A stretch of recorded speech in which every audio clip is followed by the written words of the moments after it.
So we've talked in the past a bit about how Jacob and Sam helped you acclimate to the role after your really quick casting. Was there anything they said about Claudia that helped make everything click for you? Like, when did you know you had your Claudia figured out? I think from I can't lie, when I got to Prague, I the city is kind of very vampiric, so the vibes started seeping into me.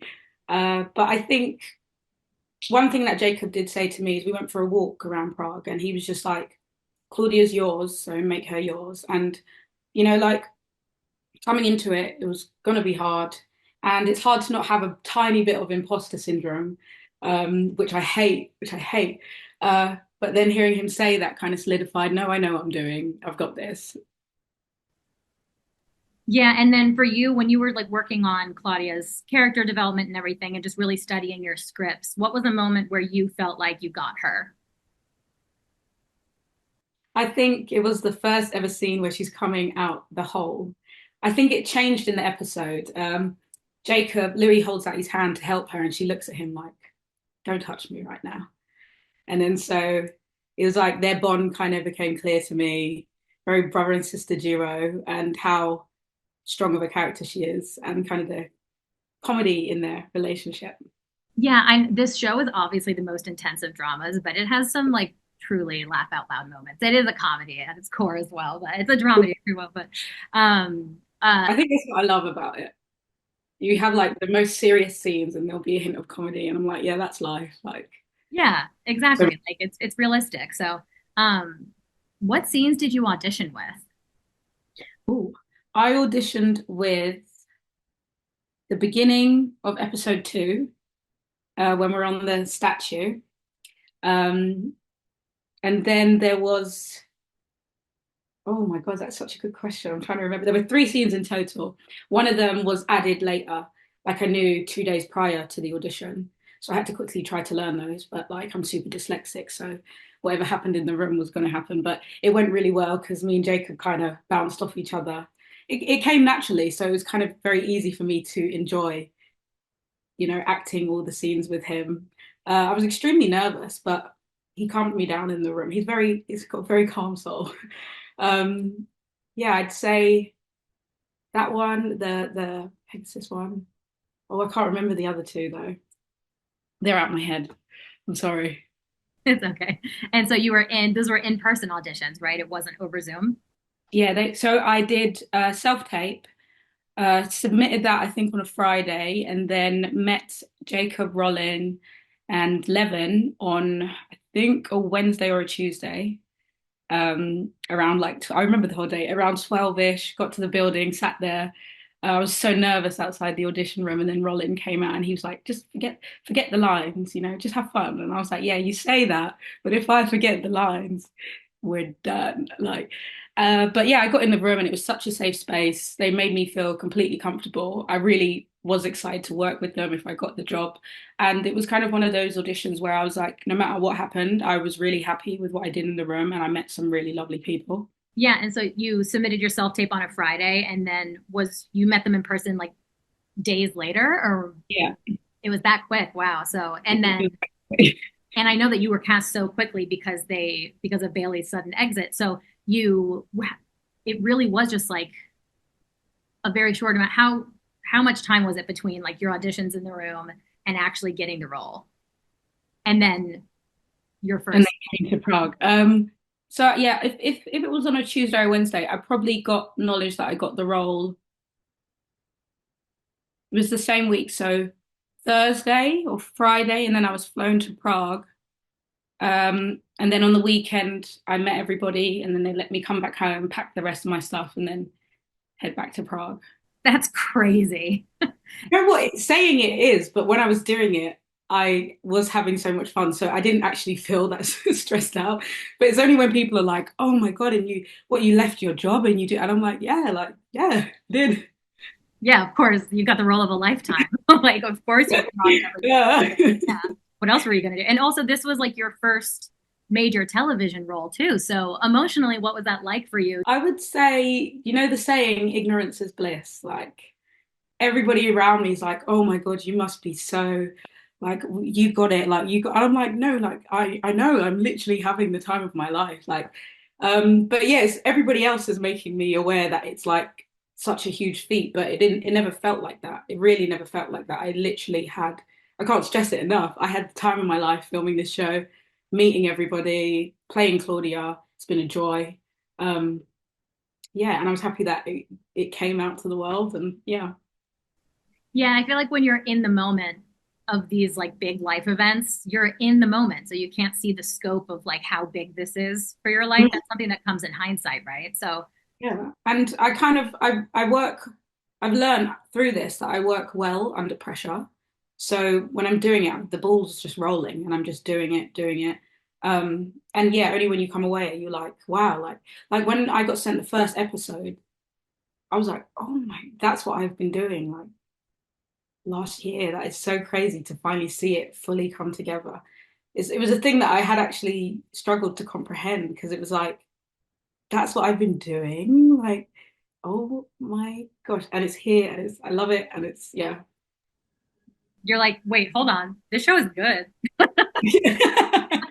This show's actually quite good.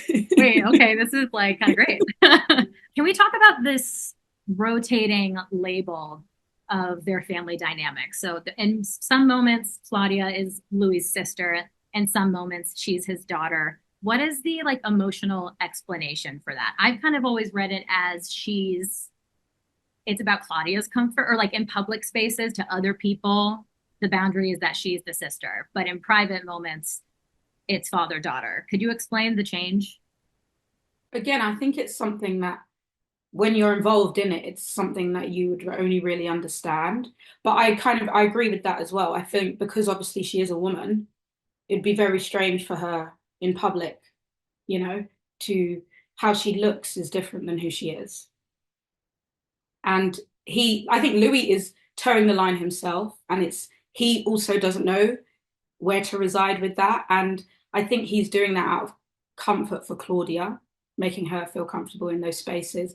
But to her, I don't think she entirely knows what it is. All she knows is that she does love him. And however that comes out is their thing.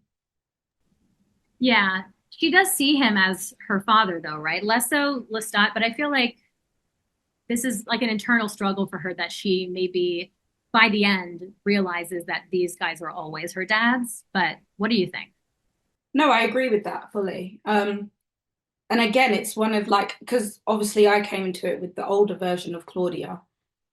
That's also something that she is battling with Louis, how their relationship plays out, what she feels comfortable doing, and her circumstances play a big part in that, in trying to discover that herself. Claudia felt betrayed by Louis because of his refusal to burn Lestat, and she barely spoke to him at all during their travels through Europe in the first episode of the season. We also know that Claudia doesn't write absolutely everything she's feeling in her diaries, although she's, of course, always writing in her diaries. But what were some feelings that she dared not write about during this time with Louis searching for vampires? I think how uncomfortable she is with all of it, this journey being with Louis for so long. And obviously, there's things that you would never ever say out loud. And I think her diaries are kind of that. Like, there are things that she would say out loud, and there's things that I think writing them down would actually pain her to write or to admit to herself. And I think it would be filled with her relationship with Louis and how that is slowly breaking down. But that's also something she doesn't want to. Writing it down makes it real for her. Whereas if she just keeps going a bit further, then she might, she's going to find other vampires. If she keeps going, then Louis is also here. Louis is always going to be here. But, right now he's doing my head in.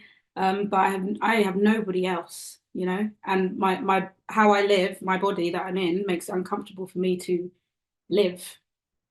Um, yeah.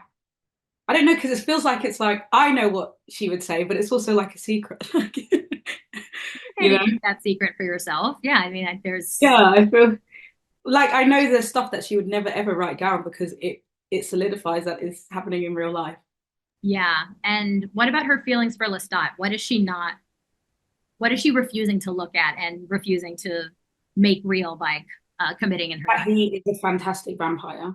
And I think if you dig deep down within, there's a lot of admiration for him, but you have to get to the Earth's core crust and deep within.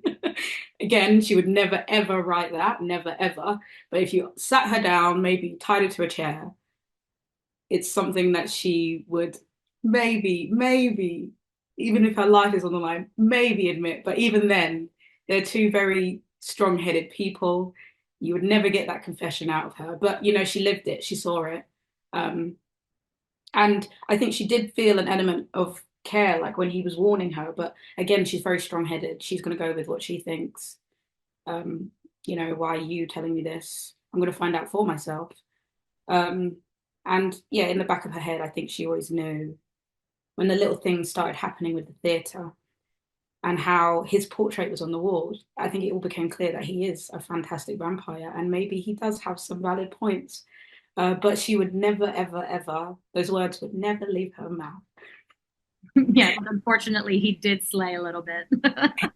He did eat a little bit. Yeah, just a little bit. You hate to admit it. What won't she admit to herself about Louis? Like she knows deep down about Louis, but she won't say it. She won't give him the satisfaction, maybe. I think that she feels like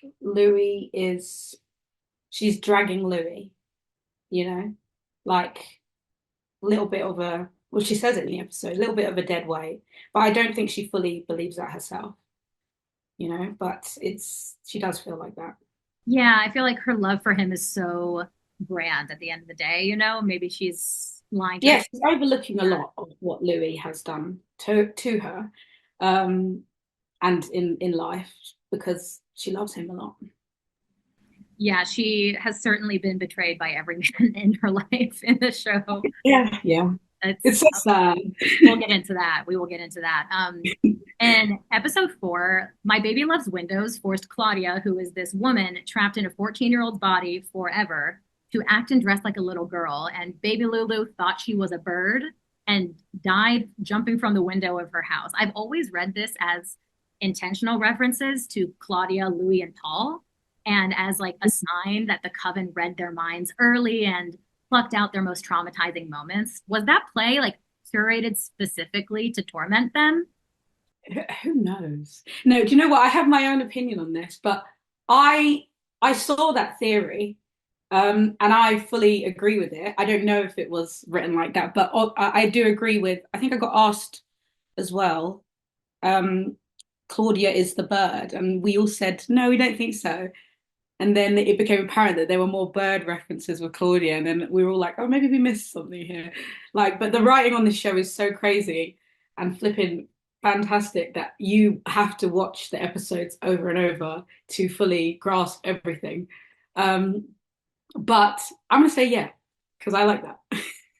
That's amazing. I have every time I watch that episode, I'm just like, this is torture. They're slowly Yeah. torturing them with this show. I can't believe that they must have, and we know that Armand read Louis' mind on the Mm, first day and knew the whole time that they yeah, can't stop, but was waiting for them to admit it, right? So I'm like, well, of course they know everything about them. They're, what happens, what the coven does by the end of the season, to me, I'm just like, they must have been slowly tormenting and torturing them yeah. subliminally through this show leading up And to. it's like obviously they do shows where they pretend to be vampires and are actually killing people, but there's something so terrifying and sadistic about making it so cute. Like the performance is so cute. She looks like she's enjoying it when really she is burning alive. In that dress, she is burning alive. Oh, yeah. Choice of words again. Yeah. So again, I love performing Baby Lou, but for Claudia, I wanna rip it off her body. Yeah, me too.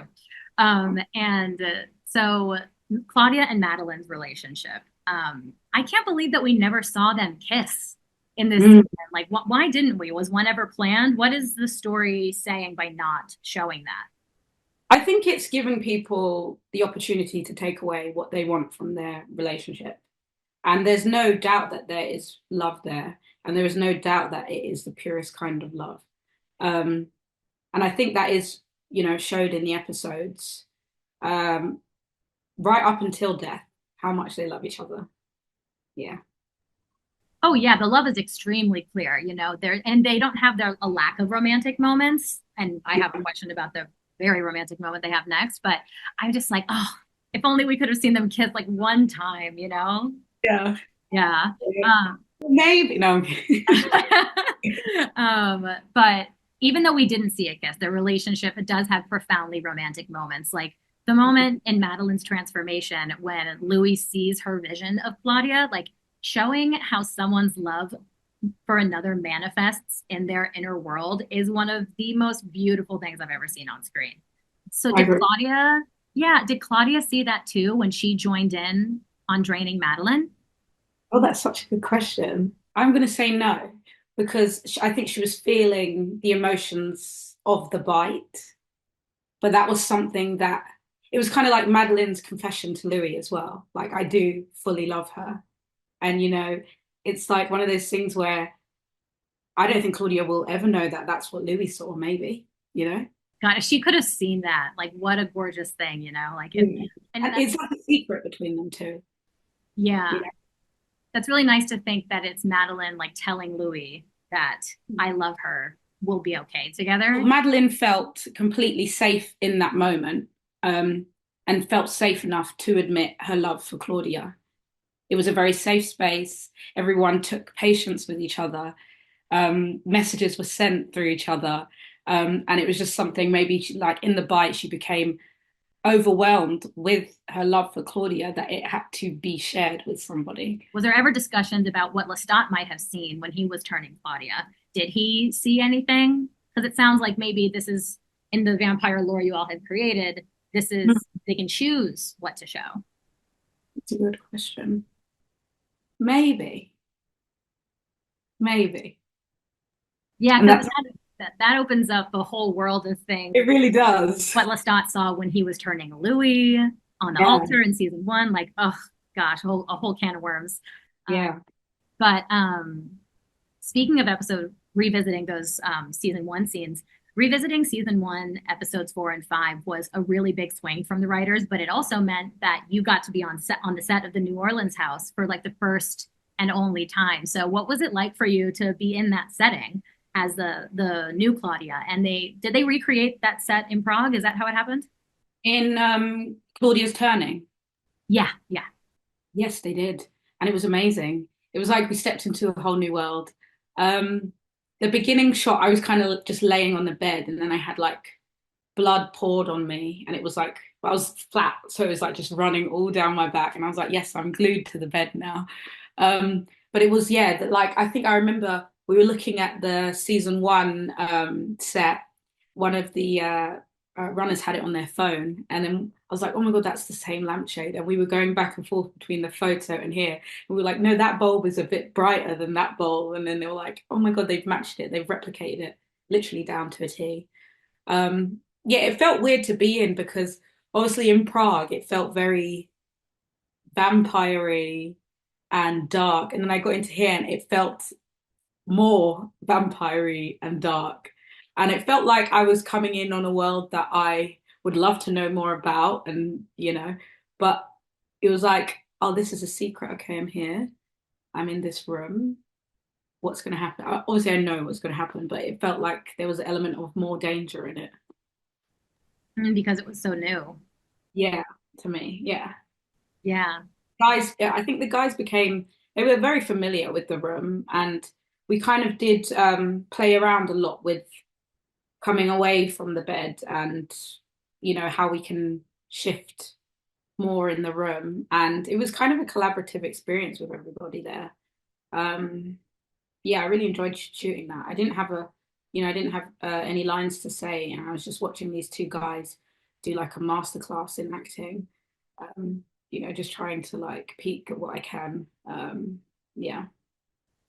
That's funny. You're just like, I'm kind of dying, but I want to see what's Yeah, I happening. kind of just want to. um, yeah, tell me more about the creation of that scene because Jacob's body language says so much about what he's feeling in that moment when you're showing the truth of how Claudia really was transformed into a vampire. I wonder how much was of like his body language was like in the script, you know, because there's like that moment when he's on his knees, completely hunched over, like Mm. just completely sunken, you know, and like when he's dragging Claudia across the floor, like what were things that were in the script and what were things that you guys, as you said, collaborated on to add Oh, it?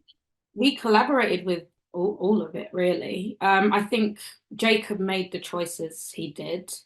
The dragging, that was a collaborative thing. Um, and we were like, I remember we were all sitting there, Roland was there, and we were all like, how, like, we need to get this off the bed. And then so we all kind of collaborated with stunt as well of the dragging of Claudia. I thoroughly enjoyed filming it. It was one of those things where it like looked harrowing, but there was lots of little elements of like learning how to be, you know, dragged. I was gonna say drugged, drag, dragged. But it happened on the day. It was something we decided on the day, and I kind of I guess because I come from a theatre background, having something come up and you're like, yeah, let's try that. I'm literally down to try anything. So it was one of those things that we tried. Stunts came in, taught me and Jacob how to drag safely, and then yeah, we just played around with it. Yeah, I really enjoyed filming that. Was there an alternative to dragging, or was it dragging seems like the most dramatic option? I think dragging was a thing that we all decided naturally because it felt like the scene required that from what how Louis was behaving. Yeah, it didn't seem like he was in a space to like pick her up and carry her. You know, that feels more heroic, whereas this moment is like a moment of shame for him that's being Yeah, revealed. Yeah. kind of solidifies, like Claudia always being compared to a doll. Kind of like, oh my, let me drag my doll with me, and yeah, it was very heartbreaking. I feel like there's a lot of metaphors in it, and it's another thing that I didn't like watching. I don't know. I like it felt, oh, this is all she is to you guys again, you know? God.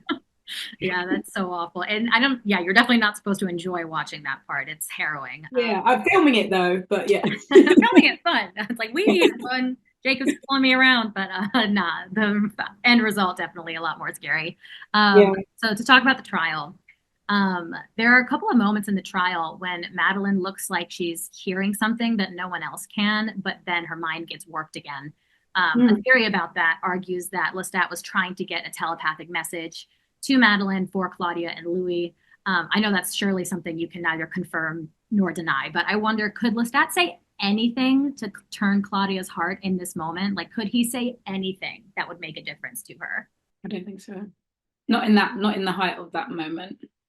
And Claudia's in, if you look at Claudia, she's kind of about figuring out what's going on. And I think things are becoming more apparent about her life, and she's juggling what she's just been told. And Louis telling her that this is not true. But, everybody has the facts. I'm trying to live. So I think actually hearing Lestat's voice would actually make her want to set the building alight herself, because it's like, not right now. Like, you're sitting in this chair condemning us to death. Like, shut up, Lestat. Shut up a second. You're Yeah. gonna make it about you again, or you know. Yeah. And did she believe that he was really there to kill her? I think so. Yeah. Yeah. Yeah.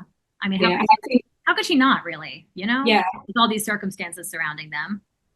and she. He thought he was there to kill her and Louis, like not just her, Louis as well. Yeah. Yeah. And Claudia says, I was just a shingle that flew off the roof of your house to Louis and Lestat after Lestat's apology that was only directed at Louis.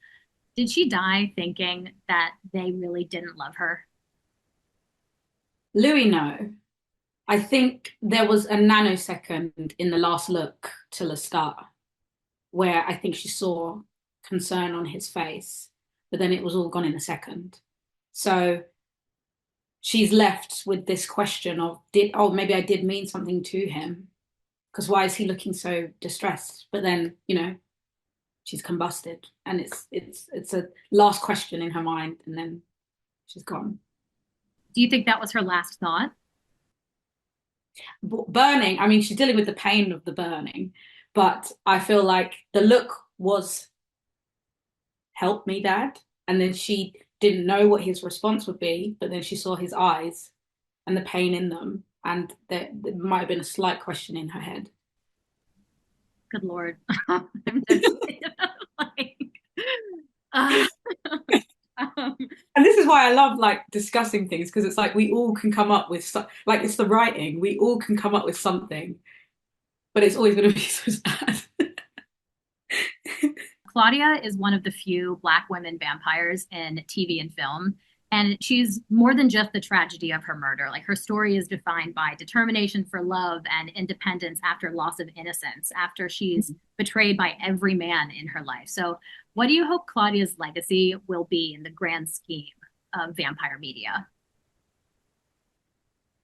Live, love, laugh. No, I'm kidding. No, I think she would just want to be up there as one of the greats. And when I say that, it's not as in like an arrogant way. It's if anybody was built to be a vampire inside, it's her. Like she was really made for this life. She loved being a vampire. She would want her face next to vampire, and it would be a picture of her. Yeah. And what about Delaney's feelings about this? What do you hope for Claudia's legacy as time goes on and more vampire stories get made? I think initially I was seeing things about how Claudia was a hard character for people to like, and I really didn't understand it because I was like, look at her circumstances. How is she hard to like? And then I realized I like that she's not liked by people. People like they were like, oh, I didn't like her in the book, I didn't like her in the series, and I'm like, I that's something that I really struggle to wrap my head around because I think she's the perfect vampire, and I want her to be shown. Like I want it to be shown she has a lot of love. Like she's built with love. She is love, and she wants to experience love and give love, all whilst living in her truth of being a vampire. So yeah, that was something that I was combating with. I couldn't really wrap my head around that, but then I like that she's not liked by everybody. You know.